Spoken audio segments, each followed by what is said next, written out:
The graduate of Harvard Law School. He was a Rhodes Scholar at Oxford University. He served two tours in Vietnam and served in the House of Representatives and the U.S. Senate. We are so honored to have you with us today, Senator Pressler.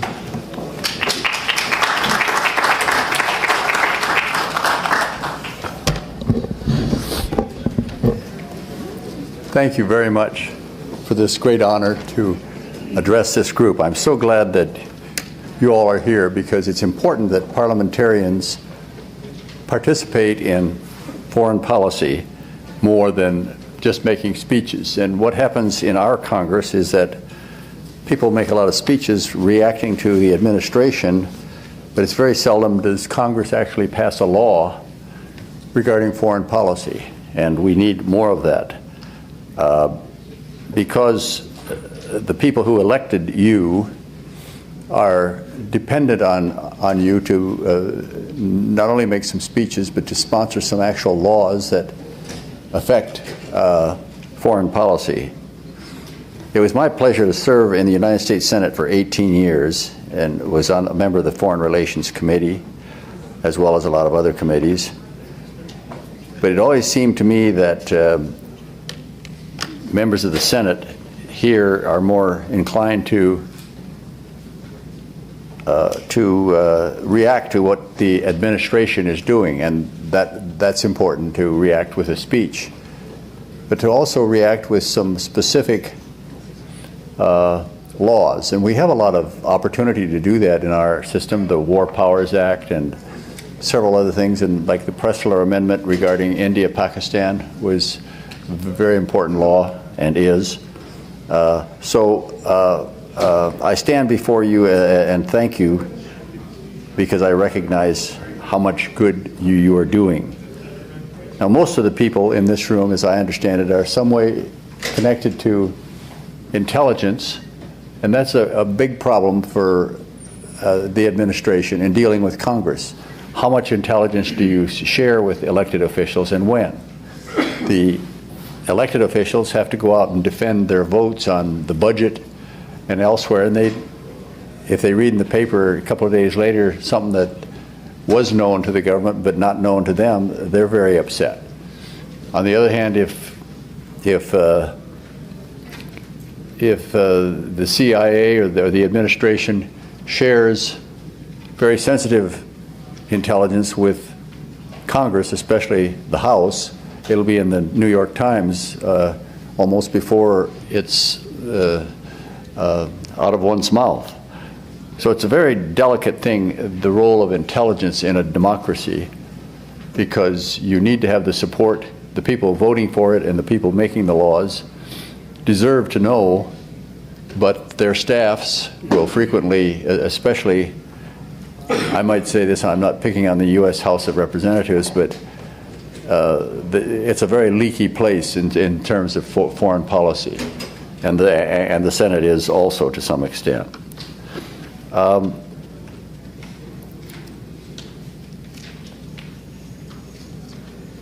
I do want to pay tribute to my friend Congressman Robert Pittenger, who pulls all this together and makes it happen.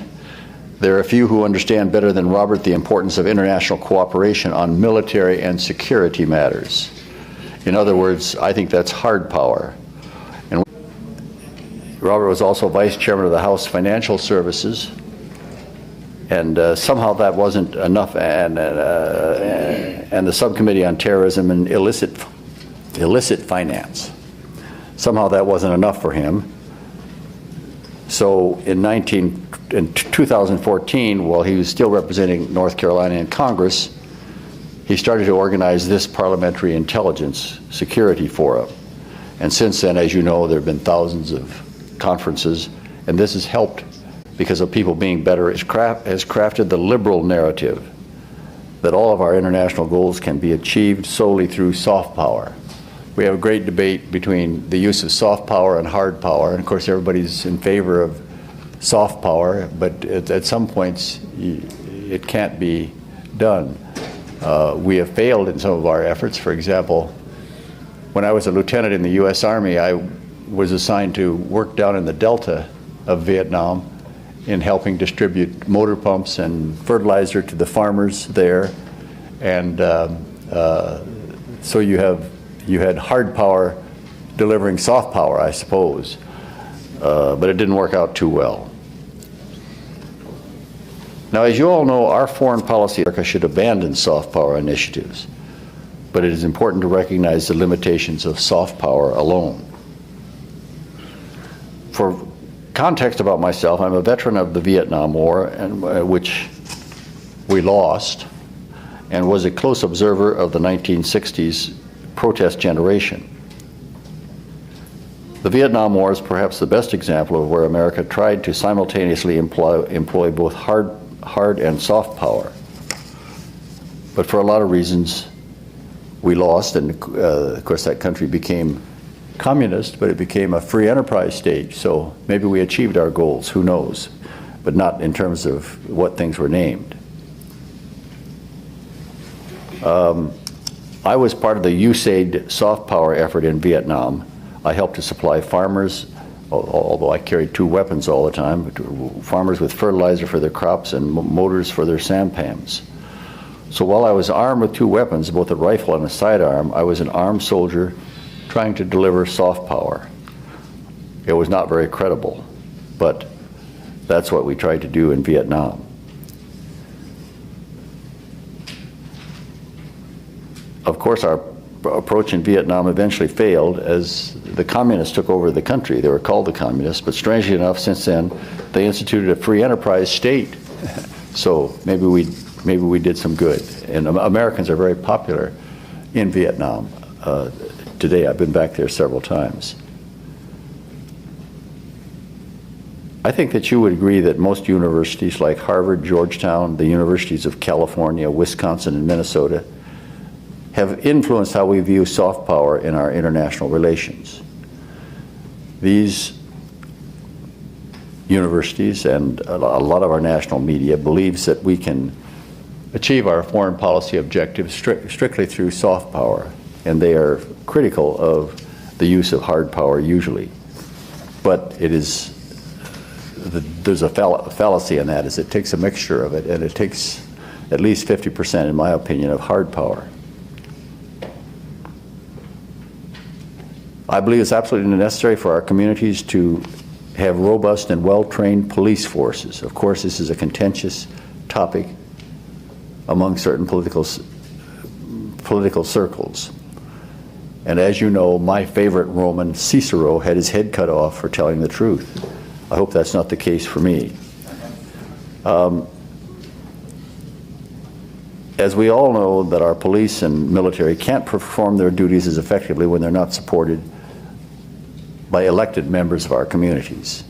As parliamentarians, it's our responsibility to strongly and openly support our police and our armed forces so they can keep us safe. In terms of international politics, I believe it's America's duty to continue to lead the world in matters of security. And some of you might think that, Americans or the U.S. government is always trying to dominate things, but it seems that if we don't, nobody else will.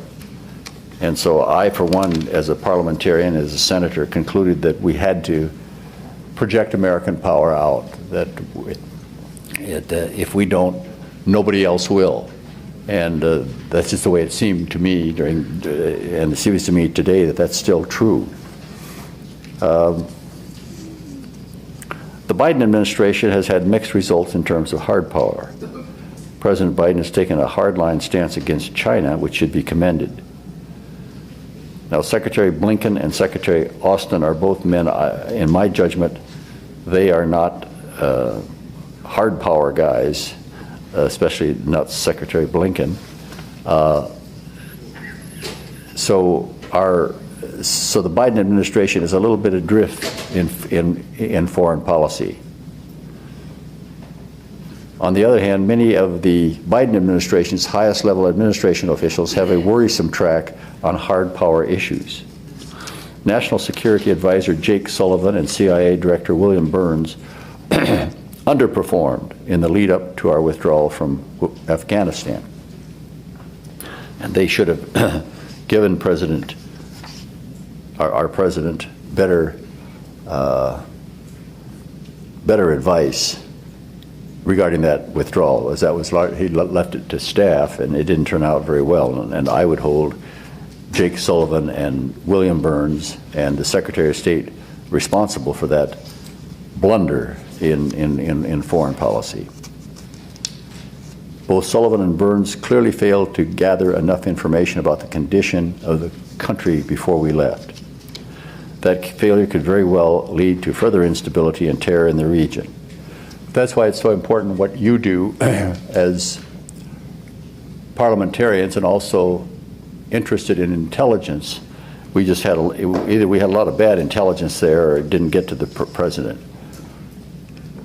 Now, China is setting a great example on the use of soft power with their Belt and Road Initiative.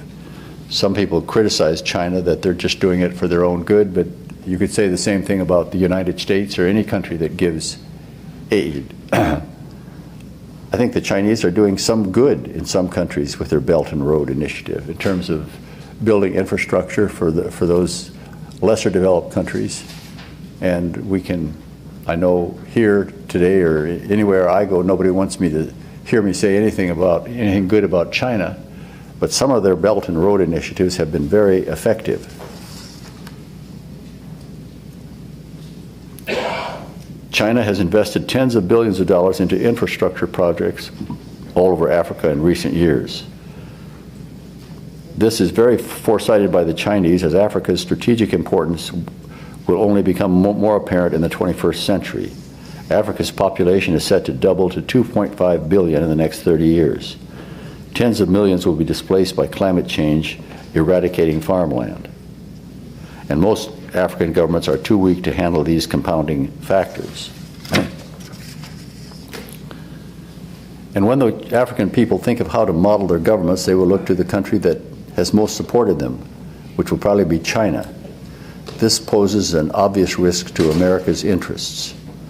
We like to, you could ask any American, he'd say we'd rather stay home and mind our own business and so forth, but we have to project power outwards, and that's something I always tell students and so forth, and it doesn't sell very well, but it's true. Unfortunately, maintaining our strength and security presents a significant burden to the American taxpayer. Many American taxpayers are in the 50% bracket, and that's and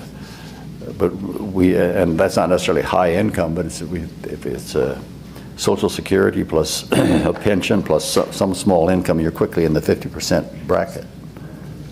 So that's why the work of this Parliamentary Intelligence Security Forum is so crucial. I'll conclude by thanking you very much. All of you are promoting cooperation between our countries that will effectively and realistically address the issues of our time. Your work is making the world a better and safer place, and I'm so proud to be addressing you today. Thank you for your work. Thank you, my friend. Yes, indeed. You're a great friend. Yes, indeed.